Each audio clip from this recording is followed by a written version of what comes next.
Yes, so, oh my goodness, first of all, I want to say I am so grateful to be here, and I was just saying just to Sue just now, I have spoken at quite a lot of events regarding youth justice, and I've shared my story quite a lot of times, but it's actually been quite rare to feel such a nurturing energy in the room as I felt today, and it's actually just made me feel quite in awe of all the people that have spoken. I just want to say a massive thank you and how grateful I am to know that people like yourselves are in these roles that do actually have such a genuine care for the children that we look after, especially how harrowing that film was. It made me think about, you know, the cycles of trauma I've experienced within my own life, but also recognising the trauma of my brother's early childhood experiences and how much that had an impact on him. And so that's what I'm going to talk to you all about today. And I've detailed it from experience to practice. I have to apologise for such poor slides, but hopefully that won't digress from the talk. So, first of all, I want us all to close our eyes. I am a primary school teacher, so it is a bit more laid back. We're just going to imagine something, so if everyone can just close their eyes a wee second. Imagine you are a teacher and you're starting in your new job. It's a school not far from where you live, so you're feeling quite good that you might have an understanding of how the children might have grown up. But you also want to know more about the children in your care, who's in your class, what have they experienced? And so in your induction, you ask the head teacher and they tell you, well, for one of your pupils, there's been an incident. Their family member have committed a crime and they're going to be going to prison for quite a long time. Now keep your eyes closed, but honestly think to yourself, what is the first question that entered your head upon knowing this information? Now open your eyes. I'm wondering how many people can honestly say, was this somewhere along the lines of the first question we might want to ask? Now, for me, I can say that for most of my life, this has been the question that comes out of people's mouths when I open up and tell them about the experiences with my brother. It has been rare for anyone's first question to be about my well-being or my family's. And really this question has defined for me what has often been at the forefront of people's main concern. Not a child's well-being, but rather the gossip and the news that surrounds the crime itself. And so for years I was defined by this question and in turn defined by a crime that I did not commit. So across Scotland, Bernardo's estimates that around 30,000 children experience the imprisonment of a family member each year. That's 30,000 children that may have seen the incarceration of their mother or father. 30,000 children that could have seen their brother or sister taken away in handcuffs. 30,000 children that could have been woken up at the crack of dawn to police crashing through their door and witnessing a family member tackled to the ground. These are the kind of experiences that we have. Now, I'm not sharing this trying to gain pity. That's honestly the last thing that we need. I'm here to illustrate that witnessing a family member's imprisonment, in my humble opinion, is a traumatizing event. And I believe that schools need to start treating it as such. Journals of psychology have indicated that witnessing a family member's imprisonment is often akin to experiencing the bereavement of a family member. Children that experience the imprisonment of a family member are 3 times more likely to experience mental illness later on in life. And let's not forget, the trauma of witnessing the imprisonment is rarely the first step of a long journey of early adverse childhood experiences that have came before.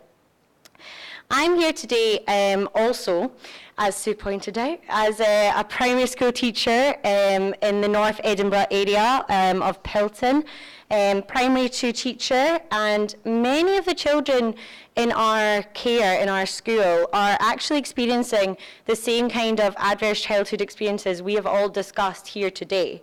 So now I feel I have a responsibility to ensure that the difficulties that I experienced as a child are not passed on to the future generations.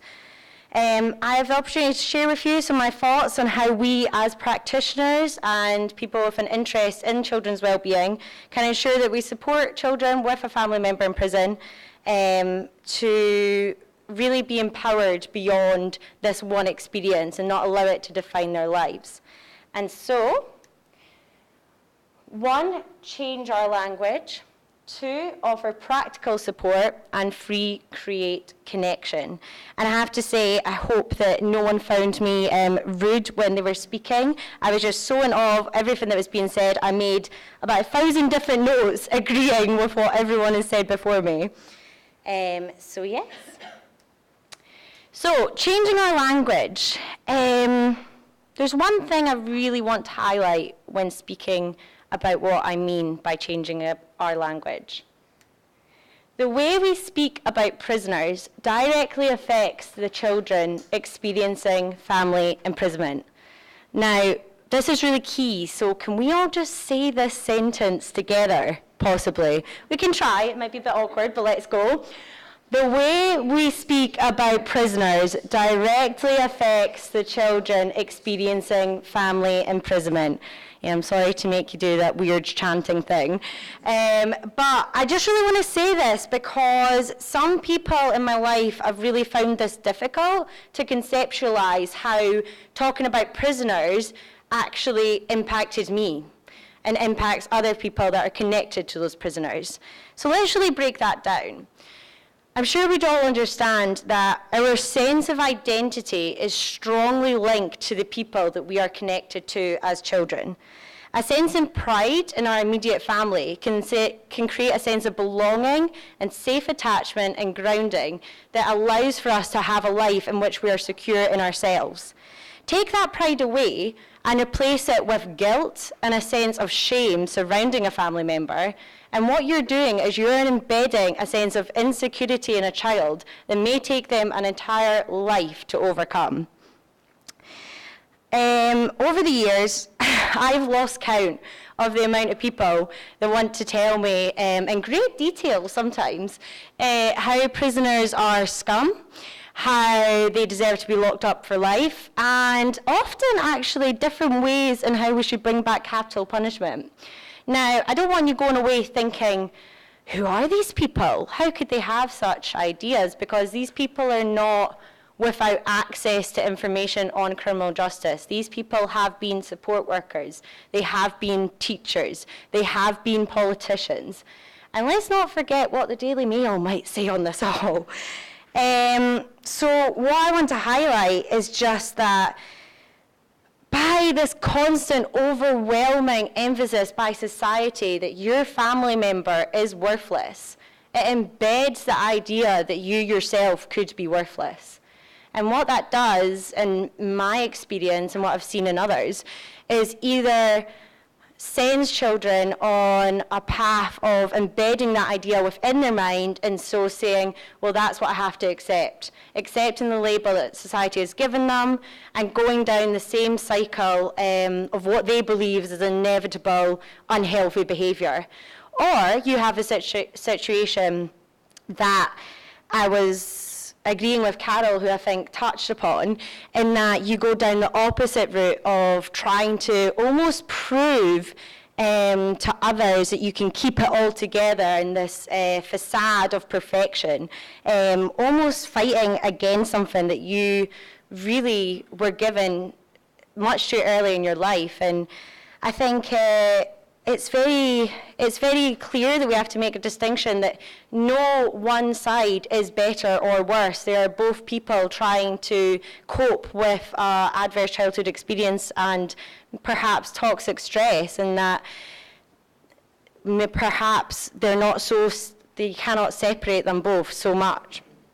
And so schools and practitioners of education have a responsibility to break this narrative. If we care about the well-being of children affected by family imprisonment, we must be willing to change our language surrounding prisoners themselves. So this means talking about prisoners as if they're actually human beings.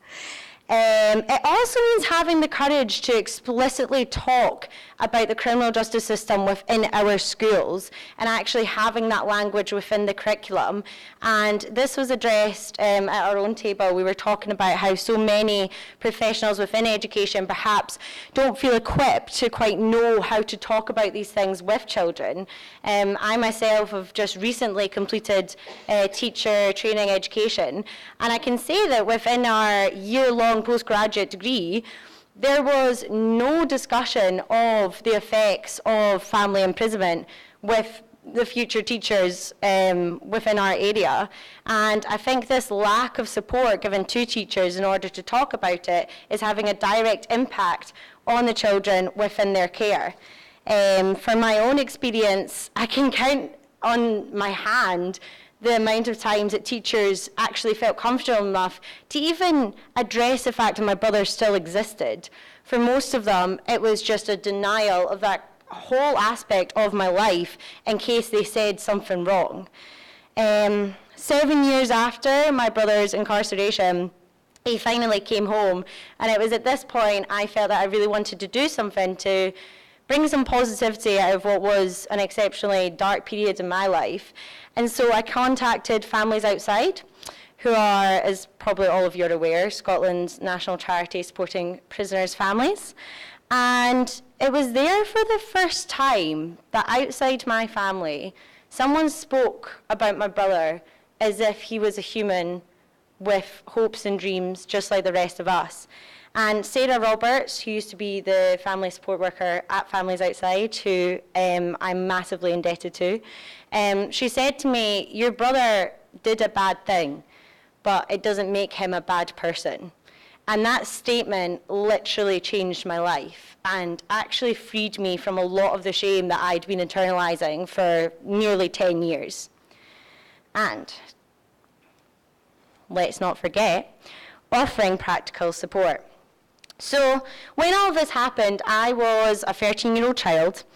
I was offered one session with a school counsellor, not immediately after, but once I'd shown enough emotional instability that they thought, oh, probably we should maybe do something about this. So yes, I spoke to her for approximately 5 minutes, and then she turns to me and goes, yeah, you're probably fine, aren't you? And that was that. So I'm fine, of course, but unfortunately, not is all the case. So I'm here today to say that I have a very strong belief that the children in our care, even if they do not present what we would term as social, emotional, behavioural difficulties at that time, if they have experienced something that we can recognise is traumatic, we have a duty to automatically give them the support that they are entitled to. Or rest assured, years to come, they will engage in unhealthy coping mechanisms in order to deal with the fact that they never got that outlet to talk about what had happened to them. So the Mental Health Foundation's research, it shows that 50% of mental health problems in adulthood are actually established by the time we're aged 14. So they take a life course approach to mental health, recognising that experiences gained in childhood affect us for our entire lives. So I would just call on us all, as I've said, to not assume that any child is just fine, do you know? And I would say that we really have to push against this acceptance of the lack of mental health support in our schools or services available to young people. CAMHS referrals are commonly accepted to take up to a year to go through. We were talking at our table about how schools are not equipped with student counselling services or play therapy, and again, this is all just commonly accepted. So our government talks strongly upon closing the attainment gap. And I am so thankful to the initiatives that the Attainment Challenge has provided, and especially the PEF funding that I know for my school in North Edinburgh is essential for delivering some of the initiatives that help children's well-being. But if we are serious about closing this attainment gap, we need to provide the essential mental health services universally across schools to allow for this disadvantage for the children that actually cannot engage in the learning before their whole holistic well-being is taken care of. And finally, creating connection. I was really touched to hear from, hope I get this right, the Morgan's Champions Board. Yes, just in agreement about how critical it is for children with adverse childhood experiences to meet other children who have been on a similar journey to themselves. Due to the stigma and shame surrounding a family member's imprisonment, many children do not speak out about their experience, and coupled with the awkwardness of many adults who even engage in the language surrounding this, you'll find that many children have gone through their entire lives without actually opening up and talking to people about what they went through with a family member's imprisonment. Now, statistically, we know there must have been other people at my high school that had a similar experience to mine, but I was never to know this. In fact, it actually took 9 years for me to ever meet someone outside my own family that had had a similar experience to mine. This is why I'm so proud of the work that I'm involved in with Families Outside and Vox Luminis, who together have established a group called KIN. We are a group of young people that have been affected by family imprisonment from the ages of 16 to 25 who have came together for an arts collective based on our experience, but in the hope to bring some positivity into what has been a dark time for us. And so we get together around once a month, and we create art, we create media. We've actually had an art exhibition in Glasgow. We've created a magazine, a video, and really it's such a therapeutic time for us all to be creating some positivity with other people that knew exactly how our journeys were. And even though there will be differences, it was the first time in my life that I ever walked into a room and spoke about what had happened to my brother, and I did not get a single person turn around to me and go, so what is it they actually did? We just had that shared knowledge of how to talk about it. And that is why it's so essential to connect children to other people that will have that shared knowledge. And in our KIN family, we say that when a child or young person is disconnected from their family and society, there is a responsibility of others to act. I hope that if you have the opportunity, you pursue the chance to connect children together. As knowledgeable as professionals are, as dedicated we are, there is something special in having that experience with another person their age and having that time and reflection with another person their age. The solidarity that gives them is a strength that often professionals perhaps are not best placed to do. And so, I will finish on saying, this event is called Unlocking Potential and Transforming Lives Through Learning. But I want to ask you, how can our education systems unlock potential when our language internalizes a sense of lifelong shame?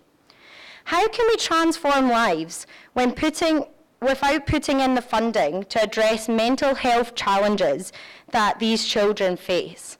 And how can we peddle learning as a source of empowerment when we leave these children isolated from society around them?